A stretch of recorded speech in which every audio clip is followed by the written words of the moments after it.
محرم الحرام میں خاص عمل آپ کے لیے اولاد کا شیئر کرنے جا رہی ہوں، لیکن اس سے پہلے یہ جان لیجیے کہ اولاد کے حاصل نہ ہونے کی صورت میں انسان کو ناشکری اور احساس کمتری میں مبتلا نہیں ہونا چاہیے، بلکہ اللہ تعالیٰ کی طرف متوجہ ہو کر دعائیں مانگنی چاہیے، اور ساتھ ساتھ بہترین ڈاکٹر سے اگر آپ رجوع کر رہے ہیں تو نیک اعمال اور خصوصی وظائف بھی اپنے ساتھ ضرور رکھیں۔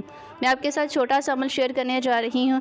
آپ نے اس عمل کو کامل یقین عقیدے کے ساتھ کرنا ہے، اور اس محرم الحرام میں اللہ پاک ان کے پیاروں کا صدقہ دے کر اس عمل کو جاری رکھنا ہے۔ اللہ پاک اسی مہینے میں آپ کو اولاد کی خوشیاں عطا فرمائے گا۔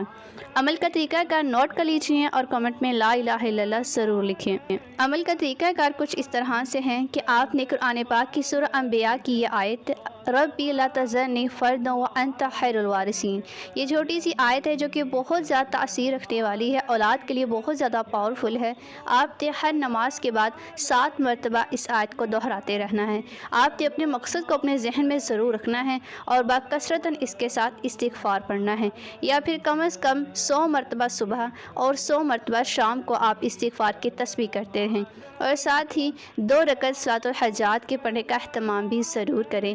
یہ چھوٹا سا عملی طریقہ کار میں نے آپ کے ساتھ شیئر کیا ہے جو کہ بہت زیادہ پاورفل عمل رکھتا ہے۔ اگر آپ کامل یقین عقیدے کے ساتھ کرتے ہیں اور اس خاص مہینے میں کرتے ہیں تو بے شک اللہ پاک ان دنوں کے صدقے میں، اس مہینے کے صدقے میں، ان راتوں کے صدقے میں آپ کو بہت جلد اولاد کی نعمت عطا فرمائے گا۔